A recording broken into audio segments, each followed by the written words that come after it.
Menurut Profesor ini soal diksi limbah ini gimana sih Pak?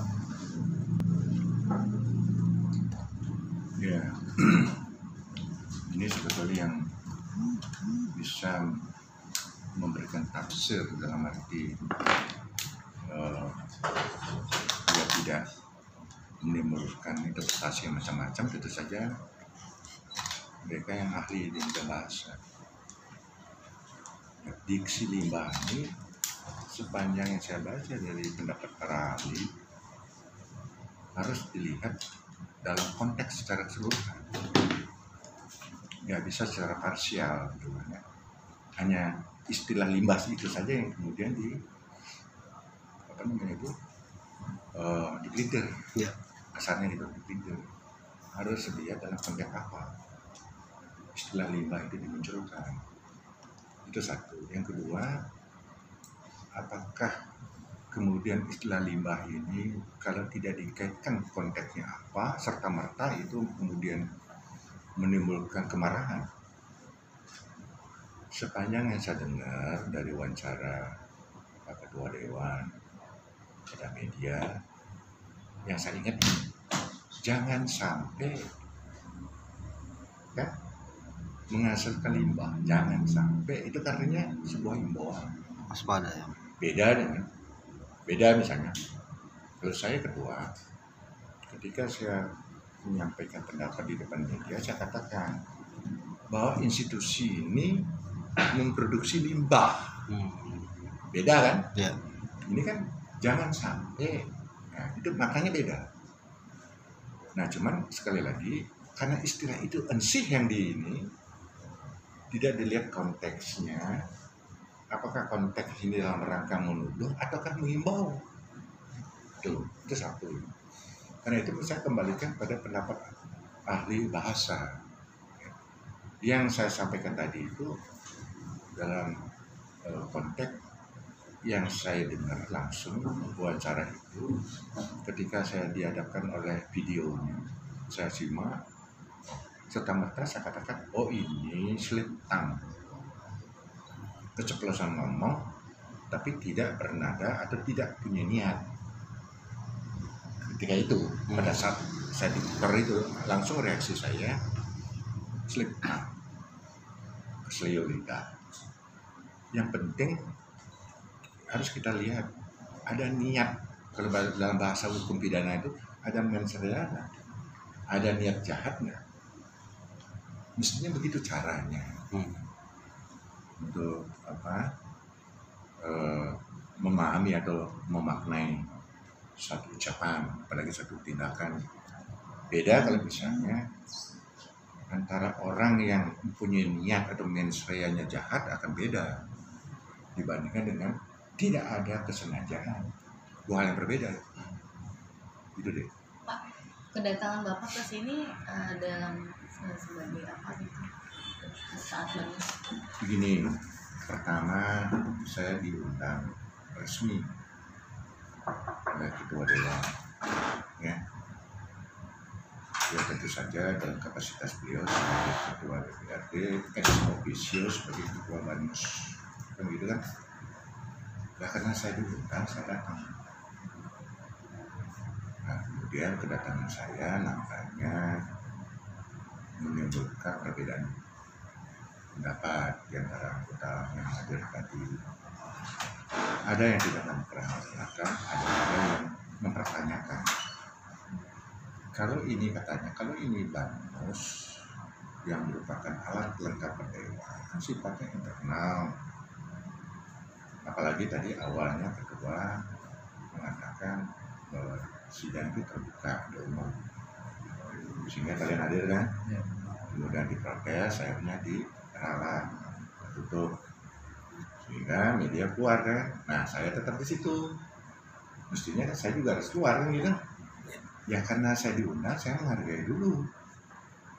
Kecuali kalau pimpinan sudah memutus, Prof karena ini internal, dipersilakan untuk meninggalkan tempat. Oh dengan senang hati saya keluar. Itu sebabnya kemudian saya diam. Sama sekali nggak memberikan komentar apapun atas perbedaan pendapat yang terjadi tadi. Saya simak. Yang penting kan gini, bukan bermaksud saya berpretensi atau berkeinginan kuat untuk tetap ada di ruangan tadi, bukan itu. Pertama, saya menghormati undangan. Yang kedua, saya punya niat, saya garis bawahi niat untuk membawa kebaikan untuk semua pihak. Kalau bahasa kerennya itu ingin mendamaikan semua pihak, ingin menyejukkan suasana. Nah, bagaimana mereka tahu kalau saya belum dikasih kesempatan untuk berbicara? Dengan kata lain, misalnya sudah muncul praduga, suzon. Jangan-jangan kehadiran Prof ini karena yang mengundang itu ketua, dikesankan saya akan membela beliau. Nah, saya akademisi, berpegang pada etika profesi, harus objektif. Karena saya rangkum, saya berpegang pada aturan. Nggak mungkin saya ngarang-ngarang sendiri. Termasuk ketika anggota BK, kecuali ketuanya nggak datang, ke Bandung menemui saya langsung. Ya, saya juga sampaikan di situ secara objektif. Bahkan banyak saya beri warning, hati-hati memutus kasus dugaan pelanggaran etik ini. Kenapa? Khawatir akan menimbulkan ya kalau kasar itu kehebohan. Jadi harusnya gimana? Bijak. Itu yang pertama. Yang kedua, hati-hati aja. Tanya nanti pada anggota BK yang datang pada saya, omongan saya ini. Hati-hati. Yang kedua, yang dijadikan acuan untuk memeriksa teradu adalah peraturan tata tertib dan peraturan DPRD tentang kode etik. Pegang itu kitab suci untuk memeriksa, termasuk peraturan DPRD tentang tata beracara. Nggak boleh itu disimpan. Nah, karena mereka kebetulan bawa aturannya itu semua, kemudian saya disodorkan bunyi-bunyi pasal-pasal yang akan dipakai, saya kritisi di situ, termasuk sanksi yang akan dijatuhkan ketika itu. Saya bilang hati-hati ini saya lihat rumusannya nggak benar. Tanya mereka bahwa kemudian mereka memutuskan tidak sesuai dengan saran saya, itu hak mereka. Gitu. Cuman ketika putusan BK ini dibacakan tanpa kehadiran teradu, kemudian ada yang mewawancarai saya, portal apa gitu, saya lupa, dan kemudian dikutip oleh berbagai media, saya katakan sih, kalau putusan BK dibacakan tanpa kehadiran teradu, padahal itu mutlak harus hadir, itu batal hukum. Sama dengan membacakan putusan terhadap angin. Ya orangnya nggak ada kok. Itu yang waktu di hotel Pak ya? Berarti pas maksudnya yang BK menemui Bapak gitu waktu di Bandung. Iya. Ini peristiwa yang itu. Nah, sedangkan yang tadi saat di Banus itu Bapak diundang untuk dijadikan. Yang saya baca di undangan tidak disebut dalam rangka apa saya diundang. Hanya diundang di rapat badan musyawarah itu saja. Karena kan sidangnya sudah selesai ya, untuk sidang BK di BK sini kan sudah selesai. sudah. Kita tidak membahas lagi yang itu. Tidak. Maksudnya dengan Bapak ada di situ, apakah Bapak konsultasi hukum atau sebagai apa gitu? Iya, makanya saya katakan undangannya itu berbunyi bahwa saya diundang dalam rapat Banus hari ini. Cuman itu doang. Dan itu sebenarnya melanggar, Bapak juga kan pakar hukum ya, mungkin apakah tahu gitu, apakah itu melanggar tata beracara ketika sidang itu tertutup ada kehadiran yang lain? Bukan tata beracara, maksudnya tatip. Tatip, ya maksudnya itu apakah itu melanggar sidang tatip gitu? Bukan, gini, justru anggota mempertanyakan. Karena ini rapat Banus yang merupakan alat kelengkapan dewan, sifatnya internal. Tidak salah mereka ngomong begitu, aturannya memang begitu. Cuman kenapa saya harus dipersoalkan? Orang saya diundang kok. Beda kalau saya datang tanpa diundang. Ya saya diundang resmi kok. Dalam kapasitas apa saya diundang? Saya nggak tahu orangnya, dia katakan undangannya di rapat Banus. Kemudian mereka mempersoalkan kehadiran saya. Berarti sebagian besar anggota dewan tidak mengetahui bahwa bapak diundang secara resmi oleh Banus. Sudah disampaikan sama Pak Ketua waktu pembukaan. Bahkan bukan hanya saya diundang, Suari juga diundang, cuma dia nggak bisa datang. Nggak tahu alasannya apa. Maksud beliau ini, Ketua, kenapa saya diundang, termasuk Suari juga diundang, karena dua-duanya dimintain pendapat atau pandangan sebelum BK itu mengambil keputusan. Suari diundang dengan kapasitas sebagai ahli. Mereka juga datang BK ke Bandung, cuma saya nggak dipanggil ke sini. Mereka yang datang ke Bandung jemput bola gitu. Itu maksudnya barangkali dengan kehadiran dua ahli ini biar fair gitu loh. Tidak ada maksud untuk mempengaruhi putusannya sudah ditahu, nggak apa urusan saya. Merecokin lagi putusan itu. Saya cuma kan jaga istilahnya gini. Jangan sampai ini berlarut terjadi baku hantam misalnya di dalam beda pendapat, ya kan jadi bukannya selesai persoalannya. Itu maksud saya. Nanti saya akan tengahi dari sisi hukum. Begini loh Pak, seharusnya begini. Tanpa memihak siapapun gitu loh, maksud saya.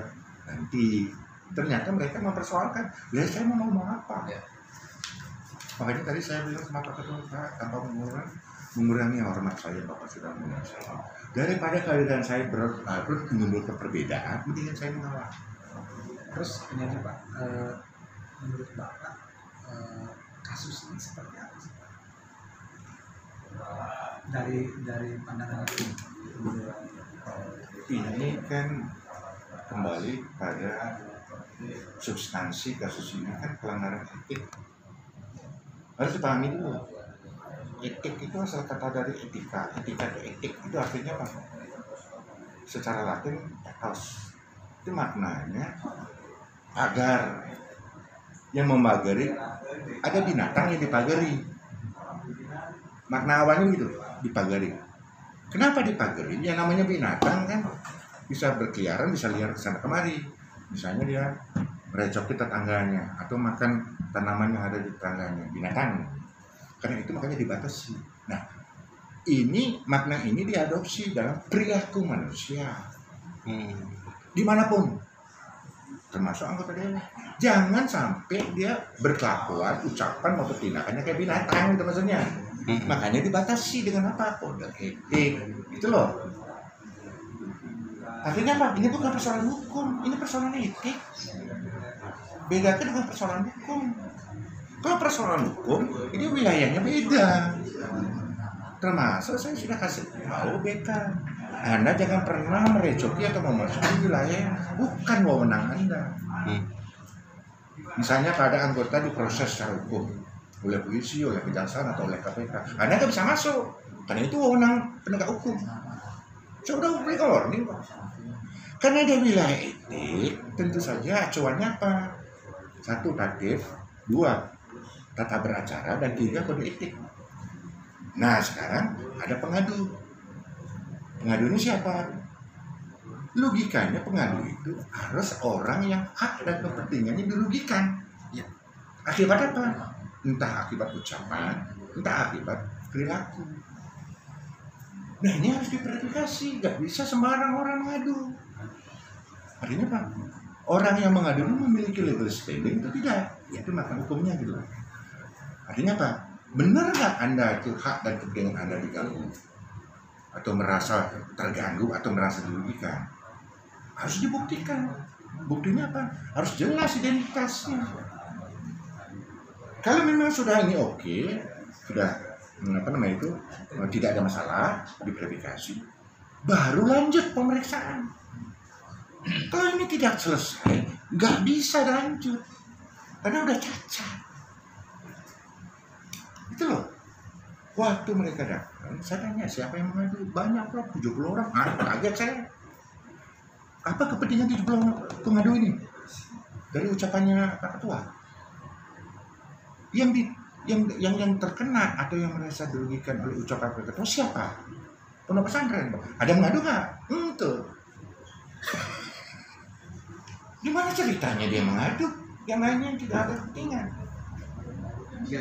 Jadi dengan kata lain, kalau orang tidak memiliki legal standing, tidak bisa berlanjut pemeriksaan, apalagi sampai kemudian diputus.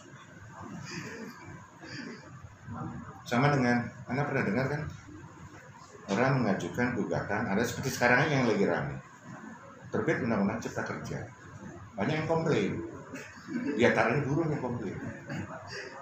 Anda punya kepentingan nggak? Punya. Apa kepentingan Anda?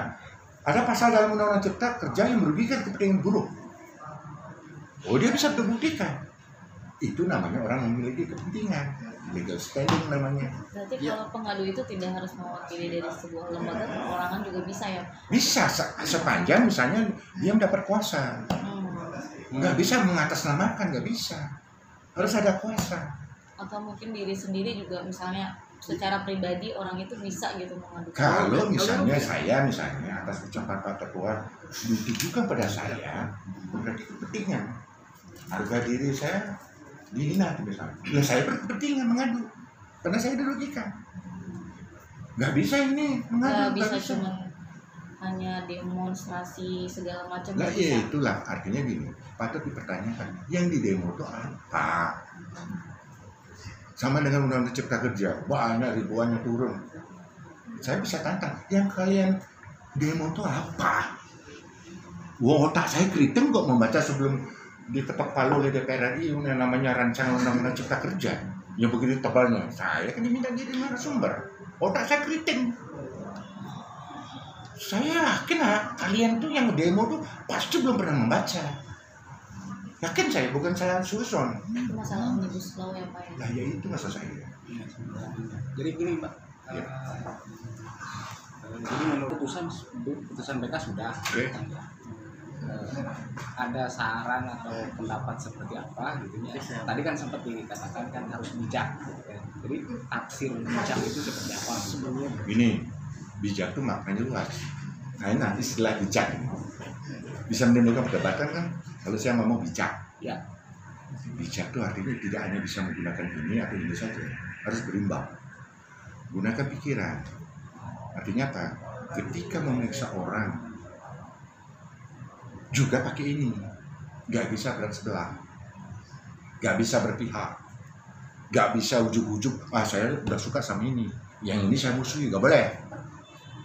Kemudian melihat masalahnya secara komprehensif dari berbagai sudut pandang. Dan yang paling penting hati-hati ketika memutus. Pahami bahwa putusan ini akan menimbulkan risiko. Itu maksud makna bijak menurut saya. Nah sekarang kan sudah diputuskan Sudah, BK. ya. Terus Ya maksud saya sarannya akan seperti apa gitu ya setelah ini diputuskan. Apakah memang BK bisa dibatalkan? oh enggak, saya tidak dalam kapasitas untuk Misal ini pendapat hukumnya gitu kan. saya enggak ke situ arah pendapat saya. Hanya ketika itu setelah putusan BK dibacakan, saya diminta pendapat oleh wartawan dengan portal baca lupa. Saya katakan, kalau putusan BK dibacakan tanpa kehadiran teradu, batal demi hukum. Ini saya bandingkan dengan proses di pengadilan biasa. Dalam kasus apapun, baik itu perdata, pidana, tata usaha negara, agama maupun militer, dalam kasus apapun, kecuali kalau kasus asusila, Ya. hakimnya kan mengatakan begini, perkara nomor sekian ini dinyatakan dibuka dan terbuka untuk umum, kecuali asusila, pasti itu. Kalau itu tidak diucapkan, batal itu persidangan itu. Baru buka sidang aja loh. Apalagi putusan hakim tidak menghadirkan terdakwa. Pengecualian Ada pengecualian ada, kecuali begini. Sejak awal yang dijadikan terdakwa tidak pernah hadir. Sudah dipanggil berulang kali nggak pernah hadir. Kemudian diputus tanpa hadir. Ya gimana nggak pernah muncul. Ini namanya putusan in absentia. Boleh. Nah kembali ke soal ini, dia hadir kok, dipanggil datang, ya dan sebagainya. Nah lantas kemudian diputus, kenapa nggak menunggu dulu atau paling tidak ditunda dulu? Kan dunia belum kiamat. Jangan karena didesak oleh demo takut. Kenapa kalian harus takut? Bukankah kalian itu independen? Nah, ini yang saya katakan, tidak boleh terjadi mutlak terhadap itu harus dihadirkan. Mutlak. Kalau untuk putusan harus pakai undangan.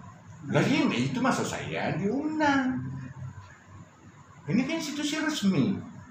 Nggak bisa, atau WhatsApp nggak bisa. Nggak resmi. Itu rangkaian persidangan. Alasan mereka kan seperti itu. Persidangan 1, 2, 3 sampai putusan. Artinya emang dibutuhkan lagi surat undangan secara tertulis. Nah ini kan mau membaca putusan. Ketika dia dipanggil dan pemeriksaan kan diundang. Kenapa pada saat membacakan putusan orang nggak diundang? Lantas putusan itu ditujukan pada siapa? Saya katakan pada angin. Lu orang yang teradu tuh yang berkepentingan tidak dihadirkan. Lantas Anda membaca putusan buat siapa? Pertanyaannya begitu. Pak, Jangan dianggap itu sepele. Enggak membawa konsekuensi. Jadi tadi ada perkataan batal demi hukum putusan Iya. mereka. Pak, sebelumnya masing-masing BK maupun Pak Jul itu konsultasi berapa kali Pak Ke siapa? ke Bapak? Seingat saya BK sekali datang rombongan. Berapa banyak itu Pak? Ya. Berapa Banyak banyak? ketua yang nggak hadir. Oh, 4 orang. BK kemudian wakil ketua datang, wakil ketua dewan.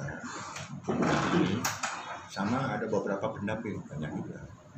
Kurang lebih 15 orang datang. Kalau nggak salah. Wakil ketua yang 3 Pak, Kalau nggak salah Pak Dedi. Pak Dede. Kehadiran BK itu pas keputusan Belum. Konsultasi. Kemudian disusul Pak Jul gitu Pak. Makanya saya katakan tadi istilah bijak itu saya katakan jauh sebelum dia ngambil keputusan bijak kan itu salah sama itu. Maksud saya itu jangan sampai di kemudian hari menimbulkan persoalan. Gunakanlah sampai sama begini dulu. Gunakanlah moto kantor pegadaian mengatasi masalah tanpa masalah.